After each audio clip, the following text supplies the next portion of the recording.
आज का वीडियो आप ही के घर से स्टार्ट करते हैं। मान लीजिए कि आपके घर में खाना खाने का वक्त हुआ है और उस वक्त आपका छोटा भाई या छोटी बहन खाने की प्लेट लेके टीवी के सामने बैठ जाते हैं। मम्मी बहुत गुस्सा होती है। मम्मी उनको बताती है अगर आपको टीवी देखना है तो आपको खाना नहीं मिलेगा।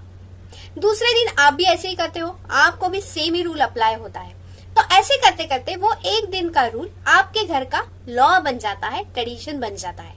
मतलब आपके घर का रूल अभी ये बना, लॉ ये बना कि खाना खाते वक्त टीवी के सामने कोई भी नहीं बैठेगा। यही से शुरू होता है आपका doctrine of stare diseases.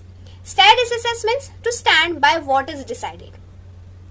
Doctrine of stare decisis is a principle supporting the principle of common law. What is common law? बताती हूँ। Common law मतलब जुडिशियल डिसीजंस या केस लॉस। मतलब कोई भी कोर्ट ने डिसीजंस दिए हैं, वो डिसीजंस और कोर्ट्स भी फॉलो करेंगे और वो फॉलो करते करते उसका लॉ बन जाएगा।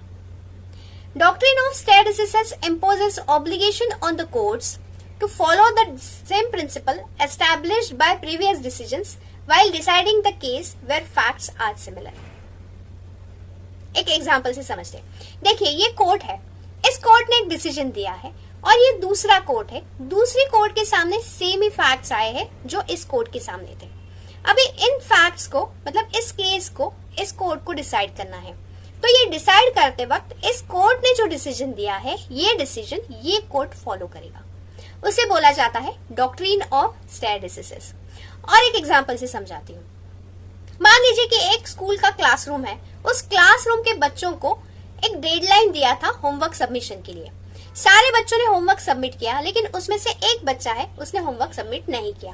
तो टीचर ने एक रूल बनाया कि जो बच्चा होमवर्क सबमिट नहीं करेगा he will get less 2 marks. आगे जाके भी ऐसे हुआ, कई बार ऐसे होता था कि सारे बच्चे होमवर्क सबमिट करते थे, वो बच्चा नहीं करता था, तो उस वक्त भी ये सेम ही रूल अप्लाई हुआ। तो एक दिन का रूल था, वो ट्रेडिशन बन गया, वो लॉ बन गया। और एक एग्जांपल से समझाती हूँ। आपको सोलोमन वर्सेस सोलोमन का केस तो पता ही है।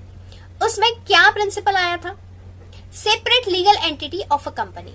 मतलब कंपनी को भी एक सेपरेट लीगल एंटिटी माना जाता है।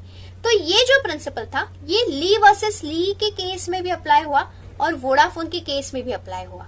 मतलब ये एक जुडिशियल डिसीजन वो आगे जाके क्या बना? लॉ बना। मतलब वो कॉमन लॉ हुआ।